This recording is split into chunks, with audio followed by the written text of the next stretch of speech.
नमस्कार श्रोते हो. दीपक रेगे कथाकथन चॅनलवर तुम्हा सगळ्यांचं मनापासून स्वागत. श्रोते हो, आज तुम्ही ऐकणार आहात विजय कापडी सरांच्या सालाझारचे उपकार या कथासंग्रहातली कथा.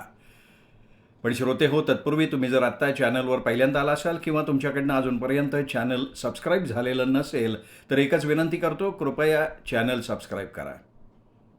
ऐकूयात आजची कथा. विजय कापडी लिखित आणि खाणारा म्हणतो वातड. जगातल्या 100% तरुणांप्रमाणे मन्या मोरकुंडे मोठ्या उत्साहानं आणि उमेदीनं छाती फुगवून लग्नाला उभा राहिला आणि गळ्यात माळ आणि बायको नावाची घोरपड पडल्यानंतर लवकरच 100% तरुणांप्रमाणे कंटाळला. कपाळावर आठ्या चढवून आणि पाठीला पोक काढून मन्या हिंडू फिरू लागला. त्याचा चेहरा अजीर्ण झालेल्या माणसासारखा दिसायला लागला. लग्नाआधीचा हसरा बोलका मन्या लग्नानंतर एकदम घुम्या बनला. पण आश्चर्याची गोष्ट अशी की मन्यामध्ये झालेल्या या जमीन आसमानाच्या फरकाला सार्वत्रिक अनुभवाप्रमाणे त्याची नवपरिणीत बायको इंदू मुळीच कारणीभूत नव्हती. यासंबंधी संपूर्ण चौकशी करणारा आयोग नेमला असता तर मन्याची अशी अवस्था करून सोडायला त्याची खुद्द सासूरवाडीच कारणीभूत होती हेच उघडकीला आलं असतं. मग अशी मन्याची सासूरवाडी होती तरी कशी? मन्याची सासूरवाडी श्रीमंत होती. त्यांचं मोठं घर होतं. मन्याला सासू सासरे 4 मेहुणे आणि 5 मेहुण्या होत्या. ही सगळी मंडळी अतिशय प्रेमळ होती, उत्साही होती, हौशी होती. मन्या मुरकुंडेवर आपल्या प्रेमाचा वर्षाव करायला आसुसलेली होती. मन्याला सारखा आमंत्रण करून आपल्या घरी बोलवत आणि मन्या आला रे आला की त्याची उत्तम प्रकारे बडदास्त ठेवली जावी म्हणून धडपडत. एखाद्या राजाप्रमाणे त्याच्या तैनातीला कोणी ना कोणी असे. साधं परसाकडलं जायचं झालं ना तरी मन्याचं टमरेल चढदिशी कोणी ना कोणीतरी भरून ठेवी. मन्याला दाढी करायची झाली की दाढीचं सगळं सामान एकदम हजर होई. थोडक्यात काय तर मन्याला अगदी सुखात ठेवण्याचा त्याच्या सासूरवाडीच्या माणसांनी वेढा उचललेला होता. मन्याला मात्र ही सगळी बडदास्त खूपच होती. दररोज जिलबीचं जेवण जेवणाऱ्या माणसाप्रमाणे मन्या कंटाळला होता. सासूरवाडीला गेलो की आपण आपलं व्यक्तिगत स्वातंत्र्य हरवून बसतो. आपलं व्यक्तिमत्व दबल्यासारखं होतं आणि तिथे केलेले चमचमीत पदार्थ आग्रहापोटी खाऊन खाऊन आपलं पोट 9 महिन्याच्या गर्भार बाईप्रमाणे तटतटू लागतं आणि आपल्या चेहऱ्यावर सुस्त रेड्यासारखे कंटाळलेले भाव दिसू लागतात. असा जावई शोध त्याला नुकताच लागलेला होता. आणि त्यामुळे सासूरवाडीला जायचं म्हटलं की मन्याच्या अंगावर काटा उभा राहत होता. त्याचा चेहरा कावरा बावरा होत होता. इंदूचं मन दुखवायचं जीवावर आल्यामुळे आज लागोपाठ 4थ्यांदा तो सासूरवाडीला निघाला होता. अहो, असा काय काडेचिरायती चेहरा करून बसलाय? इंदूनं विचारलं. माझ्या बसण्याला तुझी हरकत असेल तर असा चेहरा करून मी उभा राहतो बापडा. मन्या खिन्न सुरात म्हणाला. खांदे पाडून उभा राहिला. तुम्हाला काय सुळावर चढवायला नेते का मी? उपरोधिक सरात इंदूनी विचारलं. तिथं जाण्यापेक्षा सुळावर चढवायला नेणार असशील ना तर अधिक आनंदाने येईन बरं का मी. मन्या टिपण साधून म्हणाला. पण मला हे समजत नाही आहे की तिथे तुम्हाला त्रास काय आहे? तिथे कसलाच त्रास नाही आहे, हा माझ्या मते फार मोठा त्रास आहे. तत्वज्ञासारखा गंभीर चेहरा करत मन्या म्हणाला. मन्या इंदूबरोबर सासूरवाडीच्या गावी पोचला तेव्हा पहाटेचे 4 वाजलेले होते. पहाटेच्या त्या रम्यवेळी इंदूच्या हातात हात अडकवून निर्मनुष्य रस्त्यावरनं रमत गमत चालत जायचं आणि सासूरवाडीच्या माणसांना चकित करून सोडायचं असा मन्याचा बेत होता. पण स्टेशनवरच आपल्या मोठ्या मेहुण्याला बघितलं आणि मन्याचा विरह झाला. मेहुणा मोटार घेऊनच आला होता. मोटारमध्ये बसल्यानंतर 5 मिनिटात मन्या सासूरवाडीला पोचला.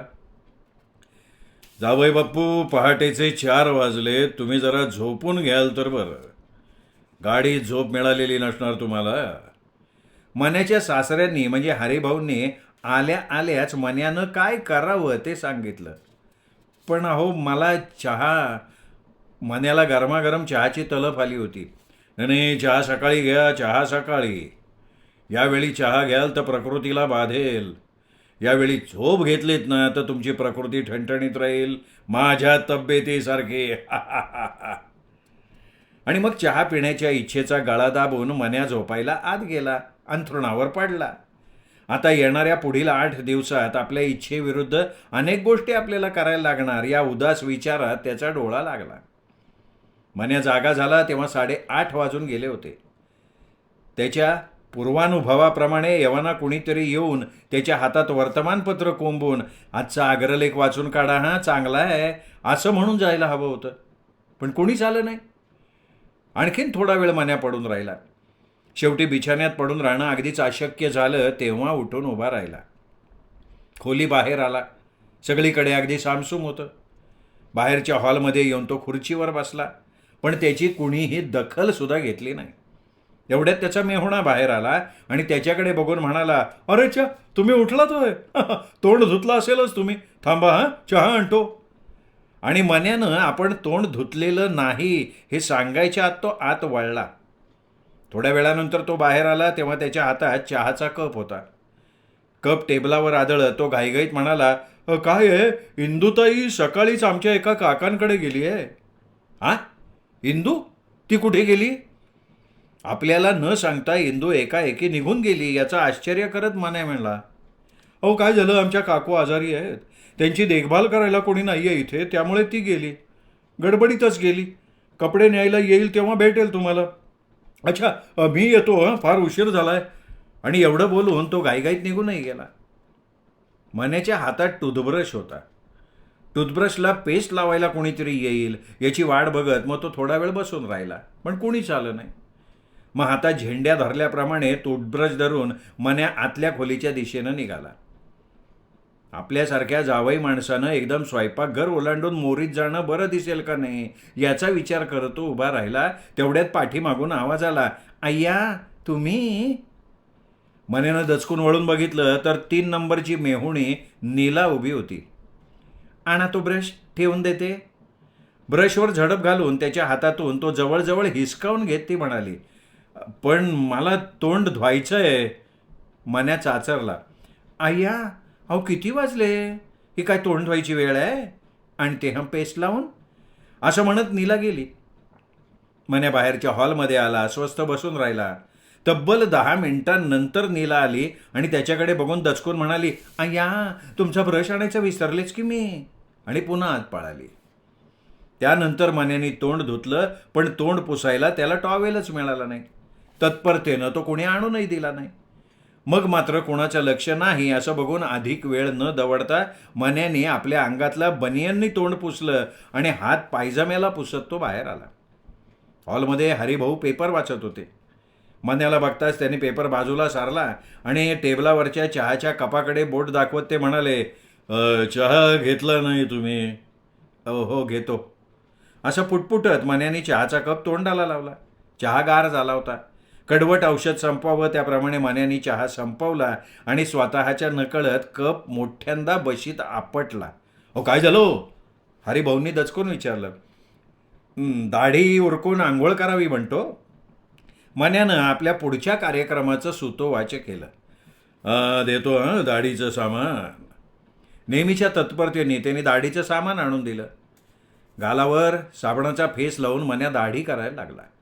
5 मिनिटात दाढी संपून त्याने आरशात बघितलं. गालावरचे केस तसेच आहेत हे त्याच्या लक्षात आलं.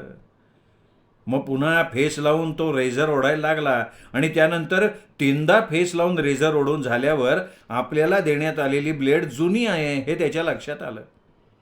मग दाढी करायचा नाद सोडून मन्या उठला आणि घसा खाकरत म्हणाला, "चला आता आंघोळ उरकून घ्यावी." "थांबा, नाणी घर मोकळं आहे का बघतो."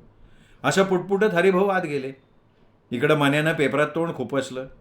4 मिनिटात ठळक बातम्या वाचून झाल्यावर मन्यानी वर बघितलं तेव्हा हरिभाऊ त्याच्या समोरच्या खुर्चीत बसलेले होते. काय आहे, कोणीतरी आंघोळ करतंय. सांगून ठेवलंय मी, येईल कोणीतरी सांगायला." नंतरच्या 5 मिनिटात मन्यानं बिनमहत्त्वाच्या बातम्या वाचून काढल्या, त्यानंतर जाहिराती वाचून झाल्या. शेवटी हे पत्र या प्रेसमध्ये छापलं, तिथे प्रसिद्ध केलं.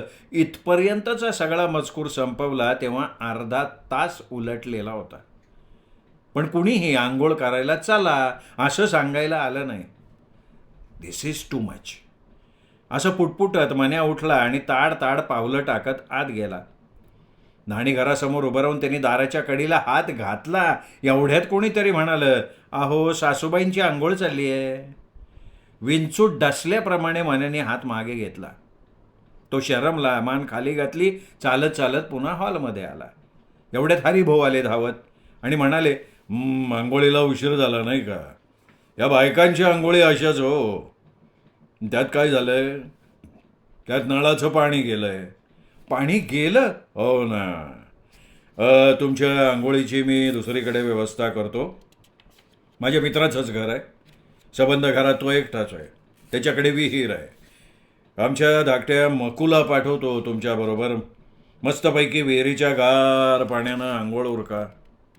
आणि मग मकू आणि मन्याची जोडी निघाली आंघोळीला. बरोबर साबण, टॉवेल, अंगात घालायचे कपडे वगैरे घेऊन ते निघाले.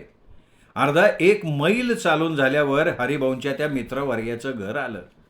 घर कसलं, पडका वाडा होता तो. दारातच वाड्याचे मालक भेटले.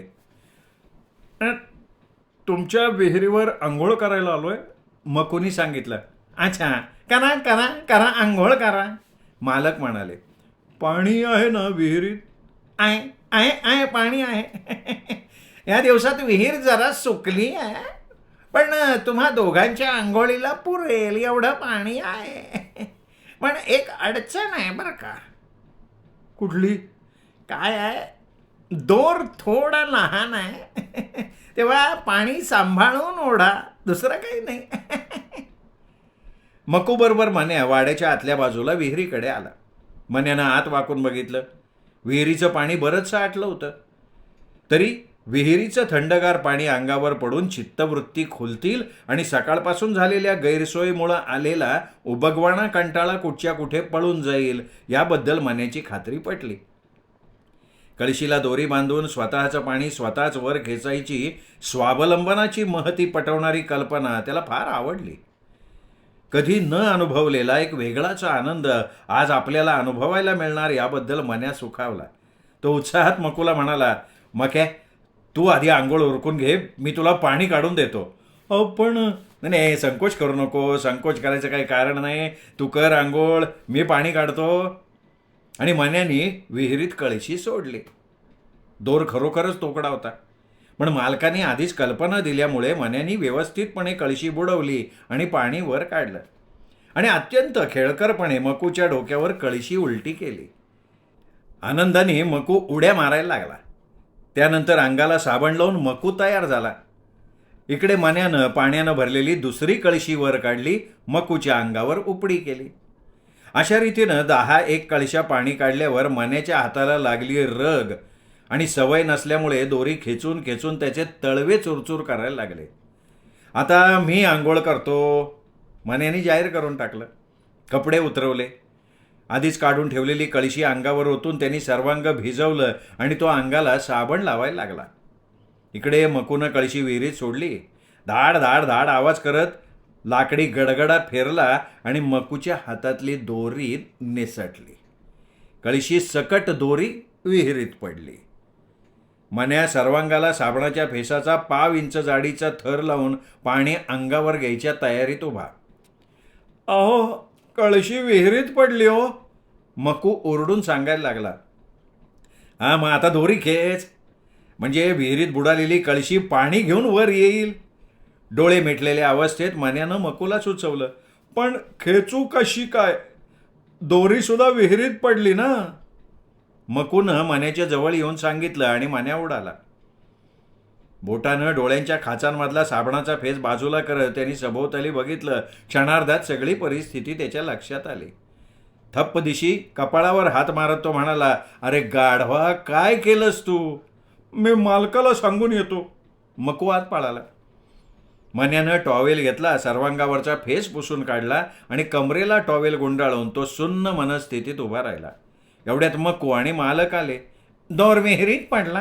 अरे अरे अरे अरे अरे अरे, तरी मी तुम्हाला सावध केलं होतं, पण तुम्ही दोघं काही सावध झाला नाहीत.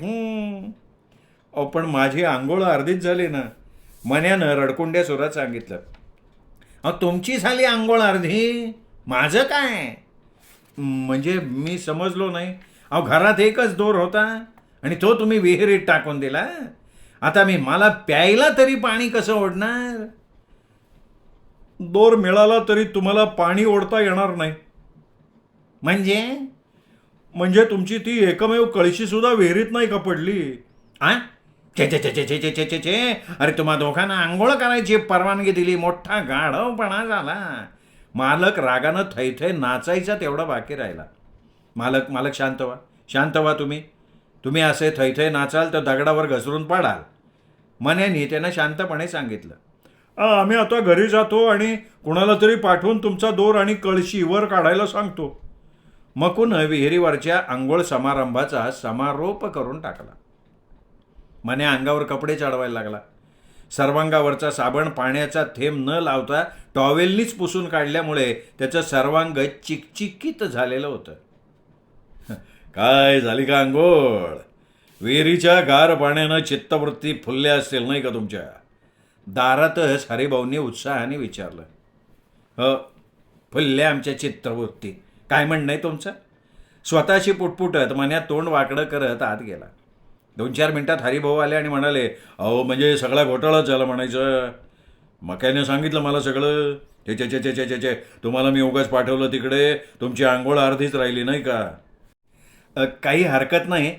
मन्या तोंड देखलं म्हणाला आणि पुढे त्यांनी विचारलं, इंदू आली आहे का? तिला जरा मी बोलवलं आहे असं सांगा ना. इंदू आली होती, मगाशी आली होती, पण गडबडीत गेली. आता संध्याकाळी येईन असं सांगून गेली. आता मात्र मन्याचा पारा चढला. सकाळपासनं या सगळ्यांनी काय मांडलंय तरी काय? हे बघा आता उशीर बराच झालाय. मला सांगा, तुम्ही जेवून घेणार का आंघोळ करणार? पाणी काढायला सांगतो हवं तर. नाही, आंघोळ राहू दे, जेवायची वेळ झाली की सांगा मला. एवढं बोलून ताड ताड पावलं टाकत मन्या खोलीत निघून गेला. आजचा दिवस काही खरं नाही याबद्दल त्याची खात्री पटली. थोड्या वेळाने सगळ्यांबरोबर मन्या जेवायला बसला. सर्वप्रथम त्याला वाढायला सासूबाई आल्या.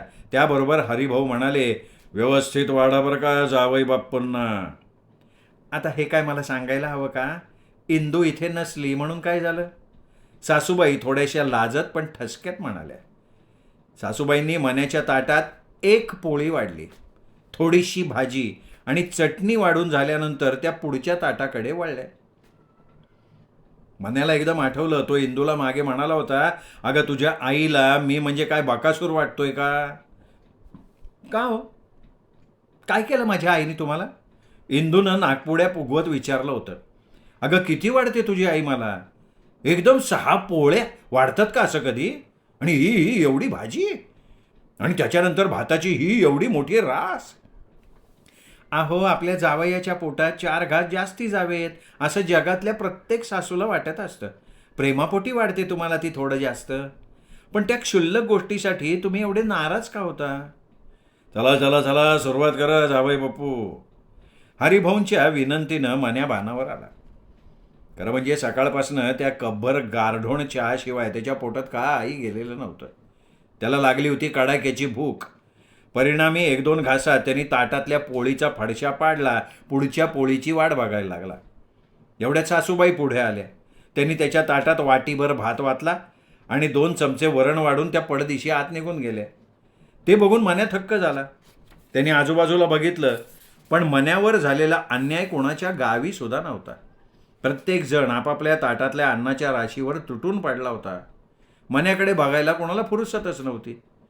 मन्यानं मग सावकाश तो वाटीभर भात संपवला. तेवढ्यात सासूबाई हजर झाल्या आणि त्यांनी अर्धी वाटी भरेल एवढाच भात वाढून त्यावर 2 पळी दही वाढलं आणि त्या स्वयंपाकघराच्या दिशेने अदृश्य झाल्या.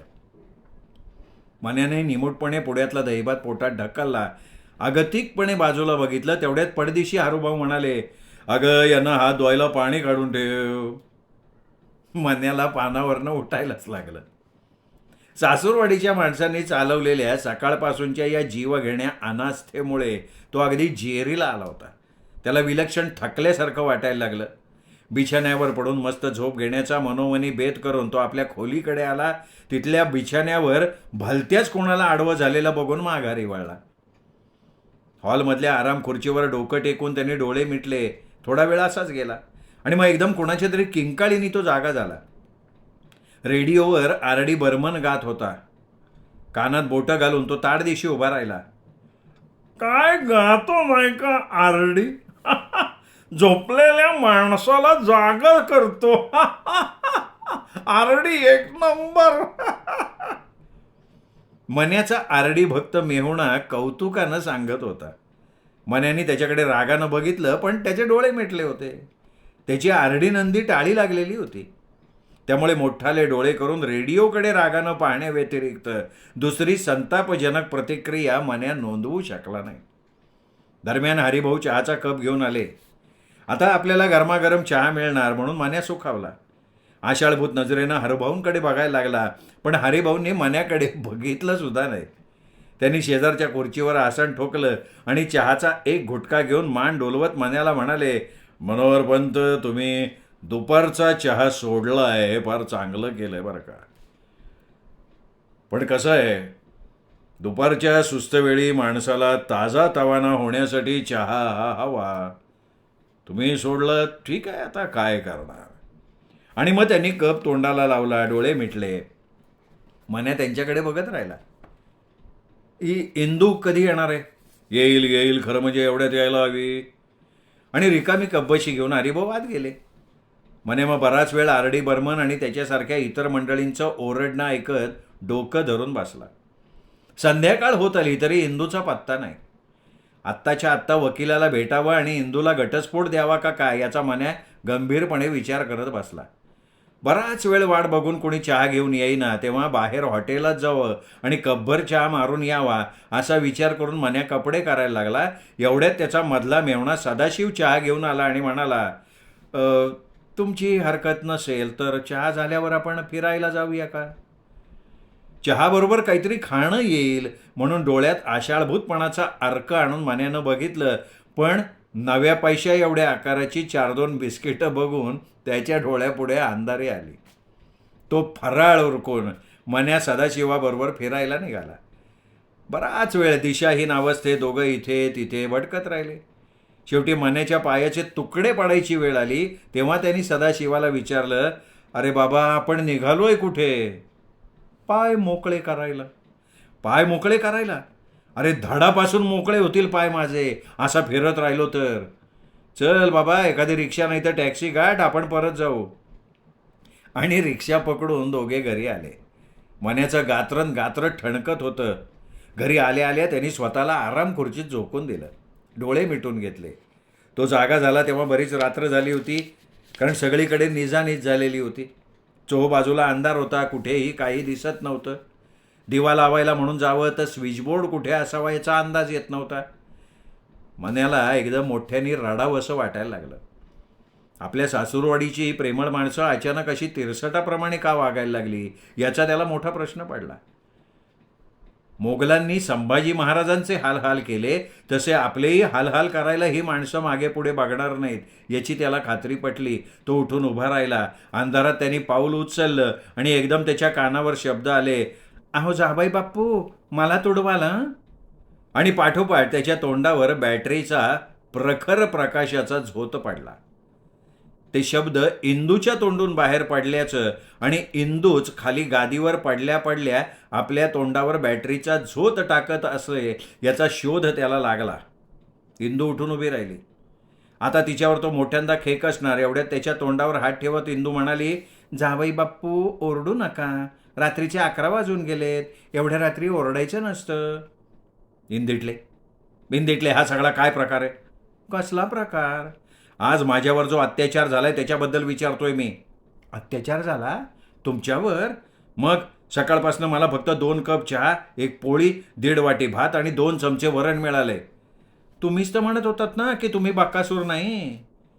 मी तर आहार आरोग्याला हानिकारक नाही तर तो फायदेशीर असतो मिस्टर मनोहर पंत. मन्याचंच एक जुनं वाक्य इंदूनी त्याच्या तोंडावर नेम धरून फेकलं. दाढी करायला मला जुनी ब्लेड दिली गेली. हां, तुमच्या दाढीचे खुंट वाढलेले बघून पटतंय खरं. माझ्या आंघोळीचं पाणी कोणी काढलं नाही आज. इथे विनाकारण आपली बडदास्त ठेवली जाते अशी तुमची तक्रार होती का नाही? अहो, ते सगळे तुम्हाला सुखात ठेवायला बघत होते आणि तुम्ही त्यांच्यावर चिडत होतात. शेळी जाते जीवानिशी आणि खाणारा म्हणतो वातड. बरोबर, ते असू दे. तू कुठे गेली होतीस आज सकाळपासनं? मी काकांकडे. हे काय, 2 घरं सोडून काका राहतात? म्हणजे अगदी हाकेच्या अंतरावर होते मी, पण तुम्ही एकदाही मला हाकच नाही मारली. मग मी कशाला येऊ? नाही नाही नाही, ते काय नाही. आपण आत्ताच्या आता हे घर सोडून जायचं. मला इथलं अजीर्ण होणारं आदरातिथ्य नको आणि उपाशी ठेवणारी बडदास्तही नको. आणि मग माझं काय? का मी सुद्धा नको? तू हवी आहेस, पण तुझ्या आधी मला जेवण हवं आहे. हे काय हजर आहे? इंदूने पडदिशी दिवा लावला. टेबलावर 2 ताटं मांडली होती. ताटात गरम गरम पदार्थ होते. ते पाहिल्यावर मात्र मन्याचा तोल सुटला. तो धावत टेबलाजवळ गेला. बकासुरासारखा जेवत सुटला. अब्ब, अशी ढेकर देऊन मन्यानं जेव्हा दोन्ही पाय ताणले, डोकं मागे केलं, तेव्हा इंदू म्हणाली, काय हे बकासुरासारखं? माझी आठवण सुद्धा काढली नाही तुम्ही जेवताना? खरकट्या हातानं इंदूला जवळ ओढत मन्या म्हणाला, अगं तुला मी कसा विसरेन? एवढ्यात कुठून तरी हसण्याचा आवाज आला. मन्यानं चपापून चारी बाजूनं बघितलं आणि म्हणाला, अगं कोण हसतं एवढ्या रात्री? एवढ्या रात्री कोण हसणार आहे? एवढ्या रात्री माणसं घोरणार. आपण नाही बुवा आज घोरणार. हां. मन्या लाडात येऊन म्हणाला, आणि आणि पुढे काय झालं असेल ते श्रोते हो आपापल्या कल्पनेला ताण द्या आणि तुम्हीच ठरवा म्हणजे झालं. श्रोते हो, तुम्ही ऐकत होतात विजय कापडी सरांची कथा आणि खाणारा म्हणतो वातड. कथा कशी वाटली कमेंट करून जरूर जरूर कळवा. कथेचा व्हिडिओ लाईक करा, हाईप करा. आपल्या कथाप्रेमी मित्रपरिवारात, नातेवाईकात कथा शेअर करा आणि मुख्य म्हणजे भेटत राहा दीपक रेगे कथाकथन चॅनलवर अशाच उत्तमोत्तम लेखकांच्या कथा कादंबरी ऐकण्यासाठी. नमस्कार.